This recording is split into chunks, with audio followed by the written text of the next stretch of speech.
Everyone, welcome back to our channel. આજે અમે જઈ રહ્યા છીએ દ્વારકા. વ્લોગની શરૂઆત કરીએ છીએ. રાતના કેટલા વાગ્યા? રાતના 12 વાગ્યા છીએ. તો અમે અમદાવાદથી છીએ. કેટલા વાગે અમે ત્યાં પહોંચીશું એ તમને અપડેટ દેતા રહીશું. જય દ્વારકાધીશ. મુક્ષુ હાય કરી દો. હાય. તિરંગબલીની જય. અંબે માતની જય. ખોડિયાર માતની જય. દ્વારિકાધીશની જય. દ્વારકા જવું હોય અમદાવાદ વાળાને તો અહીંથી સીધા રાજકોટથી જે સિટીમાં જવાનો અંદરનો અંડરબ્રિજ આવે ને એની પહેલાં જમણી બાજુ બાયપાસ ઉપર વળી જવાનું જામનગરથી દ્વારકા. અમે પહોંચ્યા બાવળાથી આગળ.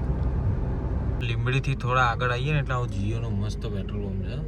આ પેટ્રોલ પંપ પર એકદમ સેફટી વાળું છે. લેડીઝ છોકરા હોય ને જોડે તો આ પેટ્રોલ પંપ પર બ્રેક મારાય અને જો અહીંયા રિફ્રેશમેન્ટ અને વેફર કોફી એ બધું વ્યવસ્થિત મળે છે. અહીંયા વોશરૂમ બી છે. જુઓ આ રસ્તામાં ભાઈ લાઇટો જતા જતા હુઈ ગયો છે. આ રાજકોટ વાળો હાઈવે છે.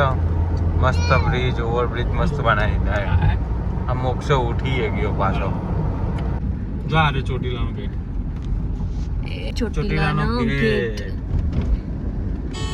તો મિત્રો અમારે જે દ્વારકાની જે ટ્રીપ છે એ 3 દિવસ અને 2 નાઇટની છે અને અમે 5 સ્ટાર હોટલમાં સ્ટે કરવાના છીએ. એટલે આગળ તમને એ બી જોવા મળશે. તો વિડીયો તમે સ્કીપ ના કરતા બિલકુલ બી. તો તમને રૂમ ટૂર તમને બતાવવામાં આવશે.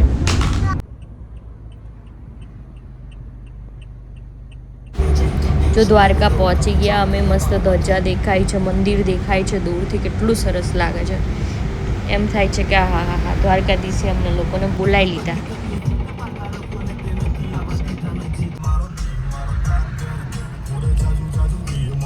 જો મિત્રો આપણે પહોંચી ગયા દ્વારકાધીશના મંદિરે. આ દેખાય ધજા. અહીંયા છે ગોમતી ઘાટમાં સ્નાન કરવાનું. પછી 56 સીડી વાળું છે અને સ્વર્ગનો દ્વાર કહેવાય. એ દ્વારથી એન્ટ્રી લેવાની અને મોક્ષના દ્વારથી એક્ઝિટ લેવાની. તો તમારા દર્શન સફળ થઈ જાય. જો આ દ્વારકાધીશની ધજા. મોક્ષને પહેલી વખત ગોમતી નદી નવડાયો અને આવી રીતે રિસ્ક લેતા નહીં પણ ત્યાં આગળ નવડાવી દીધો. બહુ મજા આવી ગઈ.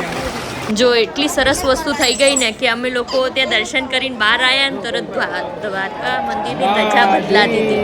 એટલે તમે જો તમારી જોડે આ વસ્તુ થાય ને તો સમજી લેવાનું કે હા દ્વારકાધીશે સાક્ષાત તમને દર્શન દઈ દીધા. હાય કરો મોક્ષુ. મોક્ષુ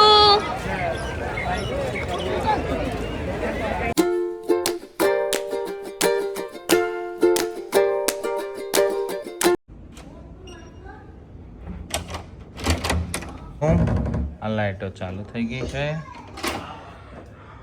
કે પહેલા બતાવું તમને બાથરૂમ.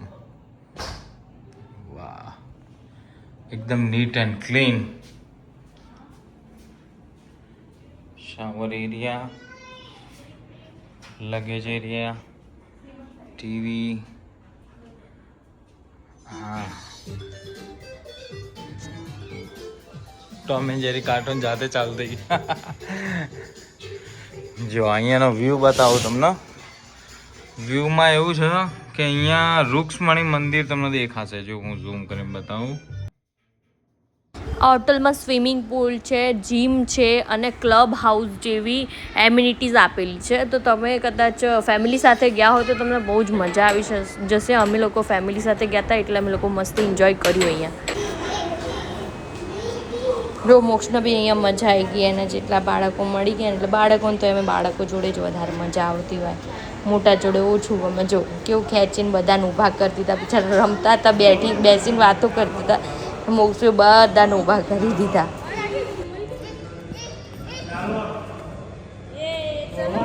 બાય કહી દો મોક્ષ. Bye bye. જો આ એન્ટ્રી ગેટ છે એનો. આ રિસેપ્શન છે અને સ્ટાફ બહુ જ સરસ છે લેમન ટ્રીનો. તમને ખરેખર બહુ જ મજા આવશે અહીંયા આગળ. તમે એકવાર સ્ટે કરશો ને એટલે તમને બહુ જ મજા આવશે. આ નોન સ્પોન્સર વિડીયો છે એટલે તમને અમે દિલથી કહીએ છીએ કે અમે અહીંયા રહ્યા ને તો અમને બહુ મજા આવી. ફૂડ બી બહુ જ સરસ હતું. જો નાના બાળક જોડે આવશો ને તમારે સહેજ બી ચિંતા કરવાની જરૂર નથી. એટલું સરસ ફૂડ હતું. અને આ હોટલની સૌથી ખાસ વાત કે તમને દ્વારકાધીશનો શણગારનો જે લાઈવ વિડીયોના દર્શન છે ને આ હોટલમાં તમે બ્રેકફાસ્ટ કરતા હશો ને ત્યારે તમને કરવા મળશે એટલે બહુ જ સરસ વસ્તુ છે આ.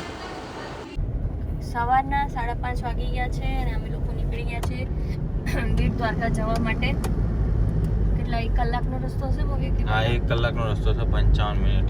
55 મિનિટનો રસ્તો છે. ત્યાં પહોંચીને એક વખત તમને સુદર્શન સેતુના દર્શન કરાવી દઈશું અમે.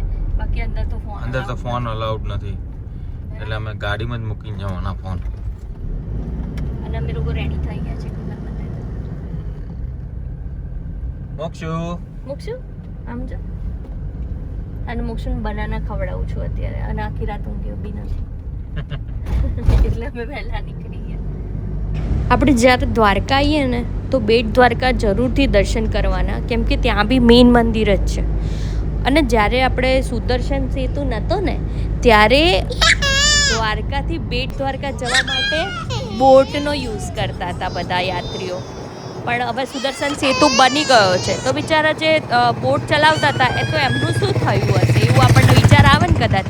તો એમાં એવું છે કે સુદર્શન સેતુથી જ્યારે એન્ડ થાય ને ત્યાંથી દ્વારકાધીશ મંદિર એટલે બેટ દ્વારકાનું મંદિર છે ને ત્યાં સુધી એ લોકો છકડામાં આપણને ત્યાં ટ્રાન્સપોર્ટનું કરે છે.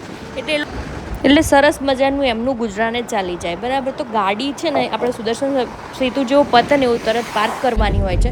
પછી ત્યાં જ મોબાઈલ ને એવું બધું રાખી દેવાનું. ગાડી હોય તો ગાડીમાં જ રાખી દેવાનું અને પછી જતું રહેવાનું. એટલે અમે ત્યાંનો વિડીયો શૂટ નથી કર્યો. આ અમે રિટર્નમાં આવતા હતા ત્યારે અમે વિડીયો શૂટ કર્યો છે. તો ત્યારે મોક્ષ રમતો હતો એનો ભવ્ય બી વિડીયો લેતો હતો, હું પણ વિડીયો લેતી હતી. અમે આવી ગયા છે રૂક્ષ્મણી મંદિર.